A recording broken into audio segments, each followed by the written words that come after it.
Hello दोस्तों, कैसे हैं आप? स्वागत है आपका मेक इट सिंपल में। और ये रहा बाकीलाल का कमाल का दूसरा भाग। और अगले ही पल बाकीलाल राम के घर के पिछवाड़े पड़ी लकड़ी की सीढ़ी को उठा लाया और फिर सीढ़ी महाजन के घर के दीवार पर लगाकर उस पर चढ़ने लगा। उधर रामपुर गांव के पास बहने वाली नदी में बाढ़ का पानी खतरे के निशान से ऊपर पहुंच गया। और बाकीलाल मन में सोचता हुआ, अब महाराजन के घर के आंगन में उतरने के लिए सीढ़ी यहाँ लगानी पड़ेगी। कि तभी भयंकर बाढ़ से नदी का बांध भयानक आवाज करता हुआ टूट पड़ा। धड़ाम धड़ाम धड़ाम। उस नदी का पानी पूरी तेजी के साथ रामपुर गांव की ओर बढ़ने लगा। बाकीलाल अभी महाजन की छत पर खड़ा सीढ़ी ऊपर खींच ही रहा था कि पानी का रेला उसकी तरफ तेजी से बढ़ा और फिर उसके पैर छत से उखड़ गए। हाय मैं मरा। उधर हरिया और उसके साथी जब रामू की तलाश में गांव में जाने के लिए टीले के किनारे पहुंचे तो गांव का दृश्य देखकर चौंक पड़े। हाय, ये तो पूरा का पूरा गांव ही डूब गया। हाँ, अब तो पानी टीले की ऊंचाइयों को भी छूने लगा है। भगवान का शुक्र है, हम लोग समय रहते ही सुरक्षित ऊंचे टीले पर पहुंच गए। हाँ, वरना शायद हम में से एक भी जीवित नहीं बचता। सब के सब इस बाढ़ में डूब मरते। मैं कहता हूँ, भला हो बाकीलाल का जिसने समय रहते खतरे की सूचना देकर पूरे गांव को मरने से बचा लिया। तभी हरिया को लगा कि जैसे उसका बेटा रामू पानी में डूबता हुआ उसे पुकार रहा है और बचाओ बचाओ, बापू मुझे बचा लो। न न नहीं मेरे लाल, तू चिंता मत कर, मैं आ रहा हूँ। और अचानक हरिया अदविचित सा पानी की ओर दौड़ पड़ा। मेरे बेटे, मेरे रहते तुझे कुछ नहीं हो सकता, मैं आ रहा हूँ। अभी हरिया पानी में छलांग लगाने ही वाला था कि उसके साथियों ने इसे पकड़ लिया। ये क्या पागलपन है हरिया, छोड़ दो मुझे। वह वह देखो, मुझे मेरा बेटा बुला रहा है। होश में आओ हरिया, देखो हम तुम्हारे साथी हैं। होश में कैसे आऊं? हाय मेरा लाल। हरिया रोते पछाड़े खाते हुए वहीं बेहोश हो गया और अपने साथियों की बाहों में झूल गया। ओह, लगता है कि बेटे के गम से होश खो बैठा है। जब वे तीनों बेहोश हरिया को लेकर ऊंचे टीले पर पहुंचे तो अपने पति की बेहोशी और पूरे गांव के डूब जाने की खबर सुनकर और अपने बेटे रामू के जीवित न रहने की रही सही आस खोकर कमला जोर जोर से रोने लगी। और इधर बाकीलाल पानी के बहाव के साथ डूबता उतराता हुआ एक तरफ बहा चला जा रहा था। बुड़ुक बुड़ुक, बचाओ बचाओ। तभी बाकीलाल की नजर साथ ही साथ बहते लकड़ी के गट्ठर पर पड़ी जिस पर हरिया का लड़का रामू पानी के बहाव से के साथ साथ बह रहा था। अगर मैं इस लड़के को गट्ठर से ढकेल कर ये गट्ठर हथिया लूं तो शायद जीवित बच जाऊं। और मन में इस विचार के आते ही बाकीलाल ने उस लड़के को गट्ठर से उठाकर फेंकने की कोशिश की। कि तभी लकड़ी का गट्ठर पानी के बहाव से तेज दूर बह गया। अरे, ये क्या? अब क्या होगा? बाकीलाल पानी में डूबता उतराता रहा पर हाथ में पकड़े रामू को उसने ना छोड़ा। बचाओ बचाओ। इसी के साथ बाकीलाल की चेतना भी लुप्त होती चली गई। सुबह होने पर बारिश रुक गई और तूफान शांत हो गया था। गांव के लोगों ने टीले के किनारे जाकर देखा। चारों ओर दूर दूर तक बाढ़ का पानी फैला हुआ था। उसे देखते ही हरिया और कमला रामू को याद करते सिसक उठे। हाय मेरा बेटा रामू, मेरे लाल, तू मुझे छोड़कर कहाँ चला गया? कि तभी, अरे वो देखो, ये क्या है? गांव वाले सामने देखते ही चौंक पड़े। अरे लगता है कोई आदमी है उस छप्पर पर। हाँ, पता नहीं कौन बेचारा होगा। पता नहीं अब तक कोई जिंदा होगा भी या नहीं। एक पल के लिए हरिया और कमला भी अपना गम भूलकर उत्सुकतावश उधर ही देखने लगे थे कि कुछ देर बाद छप्पर खुद ब खुद तैरता हुआ किनारे आ गया। अरे, इस पर तो बाकीलाल और हरिया का लड़का है। अरे हाँ, आश्चर्य है। हम्म। हरिया और कमला अपने बेटे के सामने देख और उसे मरा हुआ जानकर उसके ऊपर गिर पड़े। हाय मेरा लाल ऊ। लेकिन गांव का बूढ़ा वैद बाकीलाल और रामू के उठते गिरते सीने को एक ही नजर में ताड़ गया। अरे जल्दी करो, इन दोनों को किसी सुरक्षित स्थान पर पहुंचाओ ताकि मैं इनका उपचार कर सकूं। पर वैद्य जी, ये तो नहीं, देखो ये दोनों अभी जिंदा हैं। देख नहीं रहे, इनकी सांसें चल रही हैं। ओह, भगवान का शुक्र है। फिर गांव वाले बेहोश रामू और बाकीलाल को उठाकर तंबू में ले गए और वैद्य जी भी उनका उपचार करने लगे। फिर थोड़ी ही देर बाद पहले बाकीलाल की चेतना वापस लौटी। आह,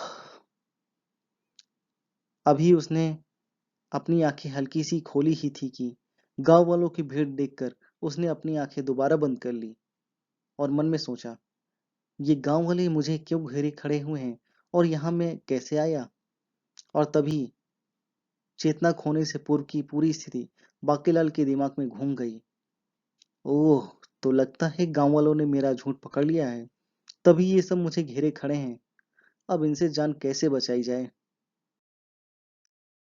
मेरी इतनी शानदार योजनाओं की टांग तो हर बार टूटी है, पर इतनी बुरी तरह से कभी नहीं कि जान बचाने के लाले पड़ जाएं। तभी धन्य हो बाकीलाल, इसने तो अपनी जान पर खेलकर हरिया के लड़के को बचाने की कोशिश की है। वाकई बाकीलाल की जितनी तारीफ की जाए वह तो कम ही है। आंखें बंद किए हुए लेटा हुए बाकीलाल ने जब गांव वालों की बातें सुनी तो बहुत हैरानी हुई। कहाँ वे लोगों से जान बचाने के बारे में सोच रहा था और कहाँ एक हरिया के लड़के रामू को ही क्यों, इसने तो सारे गांव को मुसीबत से बचाया है। तो ये बात है। हाँ, जो अगर बाकीलाल की इस बात की सूचना पहले ना देता तो हम में से शायद कोई भी ना बचता। सच ही बाकीलाल तो हमारे लिए ईश्वर का वरदान है। और तभी बाकीलाल मन में सोचता हुआ, अरे कमबख्तों, अगर मुझे सच ही पता होता कि आज गांव में बाढ़ आने वाली है तो मैं तुम लोगों को कभी ना बताता, बल्कि मैं तो तुम लोगों को मरने के लिए गांव में छोड़कर खुद ब खुद गांव से निकल जाता। और जब तुम सब लोग मर खप गए होते तो मैं अकेले पूरे गांव का बेताज बादशाह होता और फिर तुम लोगों के घरों को खोद खोद कर उसमें से सारा माल पानी में हथिया लेता। पर सत्यानाश हो इस बाढ़ का, जो असमय ही आकर मेरी शानदार योजना का बेड़ा गर्क कर गई। और तभी बूढ़े वैद्य का अथक परिश्रम रंग लाया और हरिया के बेटे रामू की चेतना भी वापस लौट आई। आह, अम्मा। ओह, शुक्र है भगवान का। बेटा, आंखें खोलो। मम्मा, मेरा रामू बच गया। वो अभी बोला है ना वैद्य जी। हाँ हरिया, तुम्हारा रामू तो अब खतरे से बाहर है और बाकीलाल को भी अब तक होश में आ जाना चाहिए था। न जाने क्या बात है, नब्ज तो इसकी ठीक चल रही है। और जब बाकीलाल के मन में छिपा हुआ डर खत्म हुआ तो उसने भी कराहते हुए अपनी आंखें खोली। आह, मैं कहाँ हूँ और हरिया का लड़का रामू कहाँ है। तुम अब सुरक्षित हो बाकीलाल, और हरिया का लड़का भी सकुशल है। हे ईश्वर, तू बड़ा दयालु है। बाकीलाल के होश में आते ही गांव के लोग प्रसन्न हो गए। भाई, बाकीलाल जैसे नेक पुरुष के ऊपर ईश्वर की विशेष कृपा होती है। ईश्वर देवता समान बाकीलाल जी को लंबी उम्र दें। एक हफ्ते के बाद बाढ़ का सारा पानी निकल गया तो सभी गांव में पहुंचे। टूटे फूटे मकानों की मरम्मत करने के बाद जब रामपुर का गांव का जनजीवन कुछ हद तक सामान्य हो गया तो गांव वाले ने मिलकर एक चौपाल पर सभा आयोजित की। बाकेलाल, आज तुम्हारे ही कारण हम सब लोग सही सलामत हैं। तुमने अपनी जान पर खेलकर रामू को बचाया। बाकेलाल भैया, हम तो तुम्हारे इस पुण्य भरे कार्य की जितनी भी तारीफ करें वह कम है। और हम सब गांव के लोगों की तरफ से आपको यह स्वर्ण आभूषण भेंट करता हूँ। ये आप लोग ले लो बेटा, यह तो सप्रेम भेंट है। और मन में सोचता हुआ बाकीलाल, सत्यानाश हो इस बाढ़ का, वरना मैं तो इतनी थोड़ी सी दौलत नहीं बल्कि पूरे गांव की दौलत का अकेला मालिक होता। ठीक है, आप लोग इतना कह रहे हैं तो भला मैं मना कैसे कर सकता हूँ। और सारे रामपुर वासी बाकीलाल के मन में उठ रहे असली विचारों से अनजान उसे प्रशंसा की दृष्टि से देख रहे थे। वाकई देवता स्वरूप है बाकीलाल। वाह, क्या विचार है बाकीलाल के। उधर विशालगढ़ के राजा विक्रम सिंह का दरबार लगा हुआ था। इसी दरबार में तरह तरह की चर्चाओं के बीच महाराज विक्रम सिंह बाकीलाल के एक दो कारनामे सुनकर बहुत प्रभावित हुए कि मंत्री धर्म सिंह, आप फौरन सैनिकों के साथ रामपुर गांव जाकर बाकीलाल को ससम्मान राज अतिथि के रूप में लिवा लाएं। जी आज्ञा महाराज। और एक बात और, राजातीत को आते समय किसी भी प्रकार का कोई कष्ट नहीं होना चाहिए, इस बात का विशेष ध्यान रखा जाए। आज्ञा का पालन पूरी निष्ठा से किया जाएगा महाराज। और फिर कुछ देर बाद मंत्री धर्म सिंह एक सुंदर रथ और 5 घुड़सवार सैनिकों के साथ रामपुर की ओर चल पड़े। और उधर बाकीलाल अपने घर में नई शरारत के लिए मन ही मन कोई योजना बना रहा था। अब किसकी और कैसे खाट खड़ी जाए कि जिससे मेरी जिंदगी के दिन फिर आए। कि तभी खट खट, भला कौन हो सकता है इस समय? अरे कौन है भाई? हम हैं विशालगढ़ के सैनिक। हे भगवान, ये सैनिक लोगों का मुझसे क्या काम? हो सकता है किसी ने मेरी कोई शिकायत की है, जो ये मुझे गिरफ्तार करने आए हैं। बाकीलाल, दरवाजा खोलो, बाहर मंत्री जी आपको बुलवा रहे हैं। हे भगवान, अब क्या होगा? जरूर कोई घपला हो गया है, जो स्वयं मंत्री जी मुझे गिरफ्तार करने आए हैं। पर क्या घपला हुआ है मुझसे? और सैनिकों ने देर होती देख दरवाजा जोर से खटखटाया।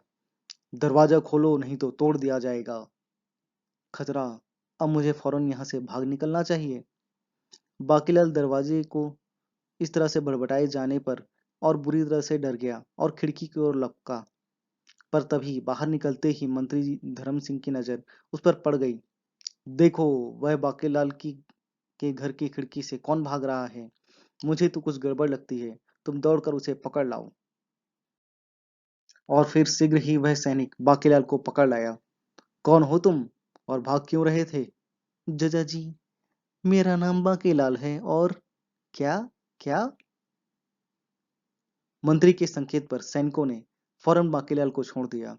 बाकीलाल जी, हम आपको ही साथ ले जाने आए हैं। पापा, पर मेरा कसूर क्या है? मंत्री धर्म सिंह मुस्कुराकर बोले, आपको किसी अपराध के लिए नहीं, बल्कि सम्मानित करने के लिए महाराज ने बुलवाया है। डरे हुए बाकीलाल को मंत्री के शब्द व्यंग्यात्मक प्रतीत हुए। मन में सोचते हुए, "हं, महाराज भला मुझे क्यों सम्मानित करने लगे? अवश्य ही मेरे अनगिनत अपराधों में से किसी एक का भंडाफोड़ हुआ है, जो यमदूत मेरे पीछे पड़े हैं। क्या सोचने लगे? जल्दी कीजिए, चलिए। पापा, पर मैं तो आपके साथ नहीं जाऊंगा। मेरी तबीयत ठीक नहीं है। मंत्री धर्म सिंह अच्छे भले बाकीलाल को बहाने बनाते देख क्रोधित हो उठा। देखिए बाकीलाल जी, यदि आप तुरंत ही हमारे साथ खुशी से चलने को राजी ना हुए तो मजबूरन ही हमें आपके साथ सख्ती करनी पड़ेगी। और बाकीलाल को समझ में आ गया कि उसकी बात मानने में ही सलामती है। ठीक है हुजूर, जैसी आपकी इच्छा। फिर महामंत्री उसे 4 घोड़े वाले सुंदर रथ पर बिठाकर चल पड़ा।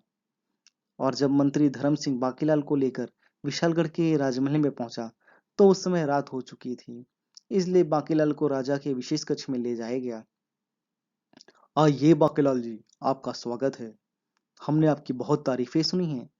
जजा जी, यह तो आपकी महानता है, जो आप इस नाचीज को किसी काबिल समझते हैं महाराज। नहीं बाकीलाल, ना तो हमें किसी की झूठी तारीफ करने की आदत है और ना ही सुनने की। हाँ, हमने तुम्हारे लोक कल्याण के कई सारे कारनामे सुने हैं और सुना है कि तुमने पूरा का पूरा गांव डूबने से बचाया है। तो ये बात है। मैं तो बेकार ही डर गया था। मंत्री जी, आप तुरंत बाकीलाल के जलपान का प्रबंध कराएं। जो आज्ञा महाराज। आहा, शाही दावत, मजा आ गया। हाँ तो बाकीलाल जी, अब आप बताएं कि आपको यहाँ तक आने में किसी भी प्रकार की कोई तकलीफ तो नहीं हुई? जजा जी, कोई खास तो नहीं। क्या मतलब? देखो बाकीलाल, मैंने मंत्री धर्म सिंह को विशेषकर यह निर्देश दिया था कि वह तुमको सम्मान सहित हमारे पास लेकर आए और इस बात का विशेष ध्यान रखे कि तुमको रास्ते में कोई तकलीफ ना हो। और तुम शायद नहीं जानते कि हम राज आज्ञा का उल्लंघन करने वाले किसी भी राज कर्मचारी या अधिकारी को तुरंत राजपद से हटा देते हैं। क्या? राजा विक्रम सिंह की बात सुनकर बाकीलाल चौंक पड़ा। और तभी उसकी उल्टी खोपड़ी में एक नई शरारत ने जन्म लिया। मन में सोचते हुए, अगर मैं महाराज से यह कह दूं कि बात यहाँ लाते समय उसके राजमंत्री ने मेरे साथ बहुत बुरा सलूक किया, तो वरन महाराज उसे तुरंत ही मंत्री पद से हटा देंगे और इसकी जगह जो नया मंत्री बनेगा वह मुझसे निश्चित तौर पे ही खुश होगा, क्योंकि वो अपने आप को मंत्री बनने का कारण मुझे मानेगा और हो सकता है वह मुझसे खुश होकर कुछ इनाम इकराम भी मुझे दे दे। आहा! तो क्या बांकेलाल की इस शरारत के कारण मंत्री धर्म सिंह को अपना पद छोड़ना पड़ेगा या फिर भगवान शिव के वरदान के कारण उसे बहुत सारा लाभ होगा? जानने के लिए देखिए अगला वीडियो, कर बुरा तो हो भला। Friends, we are releasing the first part of कर बुरा हो भला very soon. Till then, stay home, stay safe, keep watching our channel. Let's make it simple. Please like, share and subscribe to our channel. Thank you so much.